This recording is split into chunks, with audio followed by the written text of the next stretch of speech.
My father was diagnosed with non-small cell sarcoma, which is a lung cancer.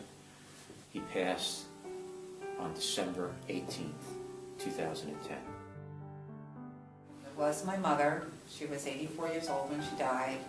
Long-term COPD, which is chronic obstructive pulmonary disease, but in the end they diagnosed her with cancer.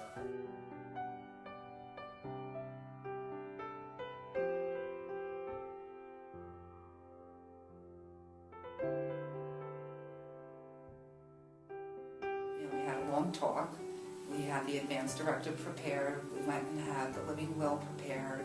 I basically asked her, do you want any heroic measures taken? And she said, absolutely not. And just keep me comfortable. And even after the diagnosis came and the doctor wanted to pursue the bronchoscopy, and I cited her frailty and her age, and she even said, at this point in my life, I don't want to do that. So I felt that we needed to honor her wishes. Not my brother's, not my sister's, not even mine. I wanted to keep her alive as long as I could, and I felt the only way to do that is to keep her going happily and comfortable. My father made a decision that he wanted to be in his own home, surrounded by his children, during those last days of his life. And so, when the time came to make a decision regarding that, that's what we did. Hospice came in as a support, empowered me to administer the meds. So we didn't have a hospice nurse there all the time. The hospice nurse would visit maybe once every other day, make sure everything was going okay. Always available by phone. My father's wishes were granted because it was an incredibly intimate time and special time that he had in his home with his children surrounding him to share those last days and hours.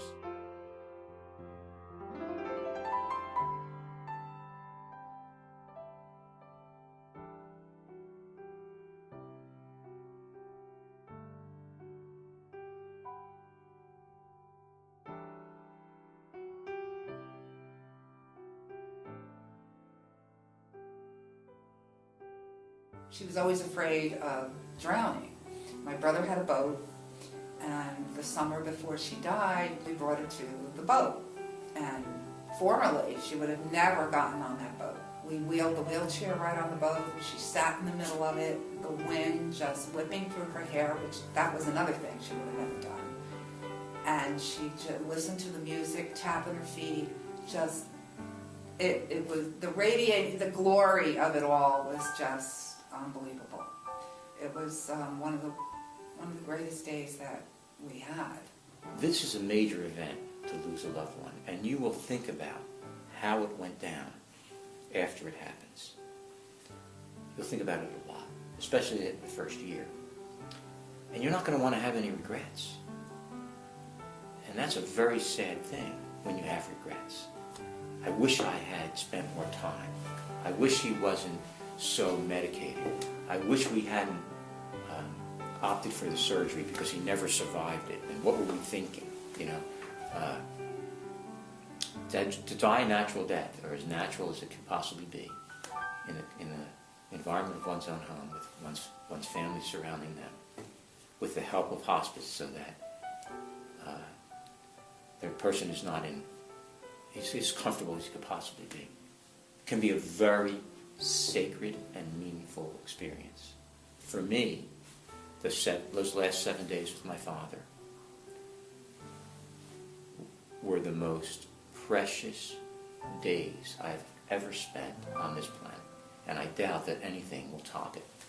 It was just an incredible time.